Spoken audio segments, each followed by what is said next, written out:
Peace and blessings. Please continue to stand, please. Thank you.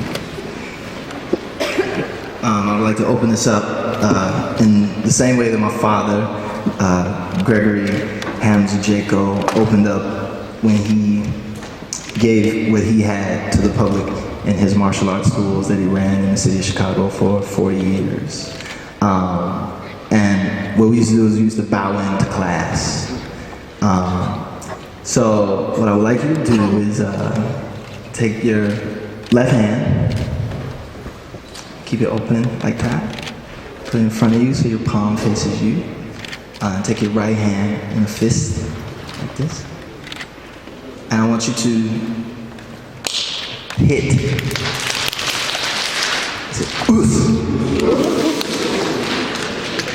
Do it. That was just a practice. I was really doing it. Ready? Be seated, please. Thank you.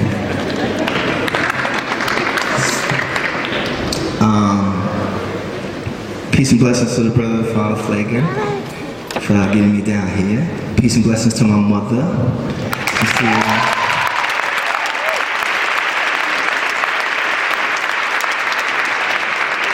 And all of my family and friends and brothers and sisters and people who came down this evening.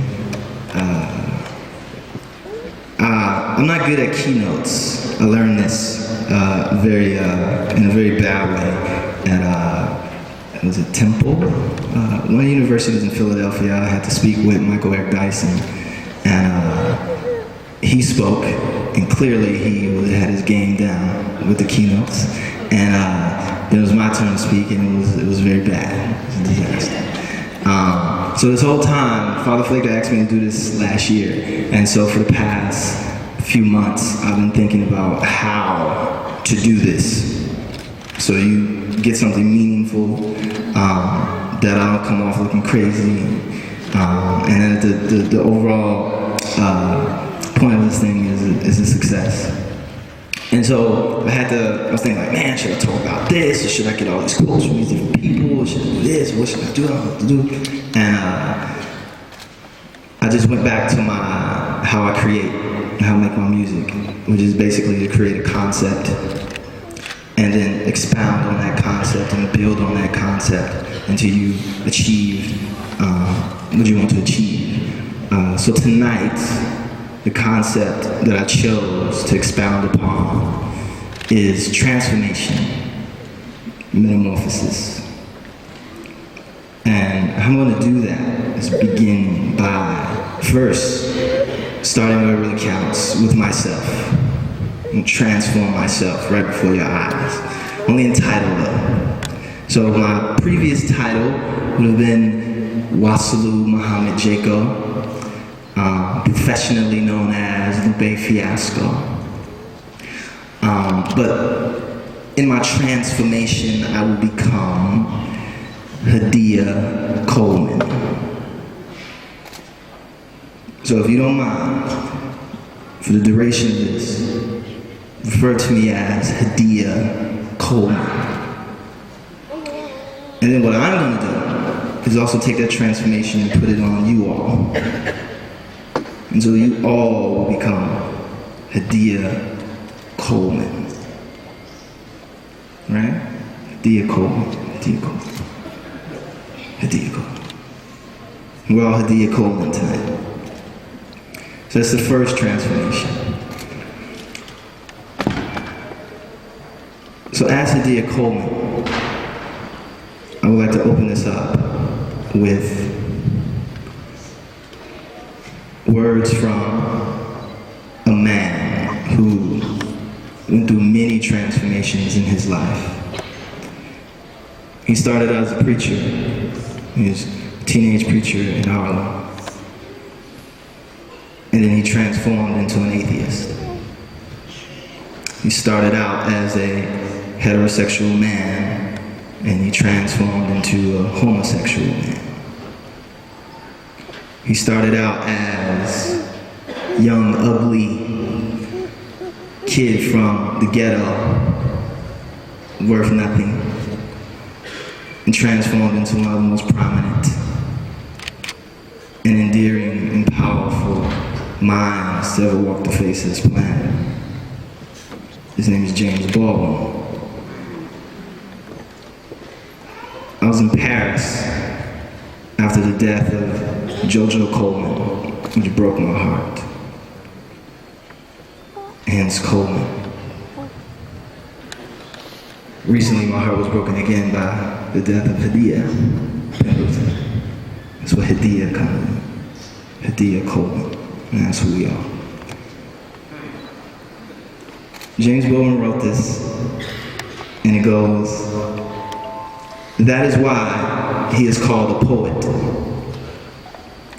And his responsibility, which is also his joy and his strength and his life, is to defeat all labels and complicate all battles by insisting on the human riddle to bear witness, as long as breath is in him, to that mighty, unnameable, transfiguring force which lives in the soul of man, and to aspire to do his work so well that when the breath has left him, the people, all people, who search in the rubble for a sign or a witness will be able to find him there."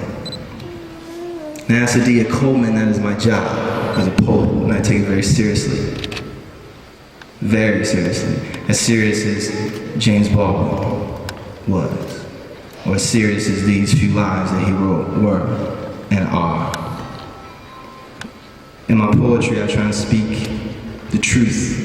The last words of my father, Hadiya Coleman, were to my sister, Hadiya Coleman, who told me, Hadiya Coleman, that Hadiya Coleman said, "Tell the truth, tell the truth, tell the truth."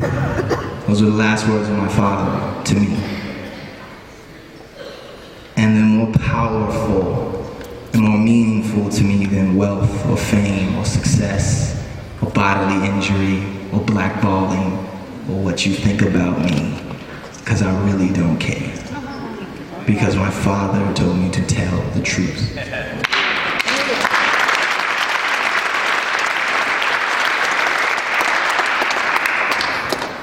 Now, the crux, the body of what I would like to get into tonight was this idea of transformation, which I think is something that we all want in various capacities, various facets, specifically in the city, when it comes to things like violence and violence and violence. Unfortunately, I don't know how to do that. I don't know how to transform those things. I don't have answers. I'm not a statistician.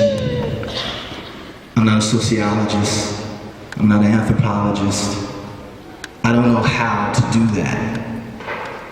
And just as recently, to be honest, I stopped trying. And people would come up to me and they would say, "Hadiya, man, your city, what are you gonna do with your city, what are you gonna do?" And I would look at them helplessly, as I look at you helplessly now, and I would say, "I don't know. We're working on it. It'll get figured. A transformation will take place, but I don't know how to transform that."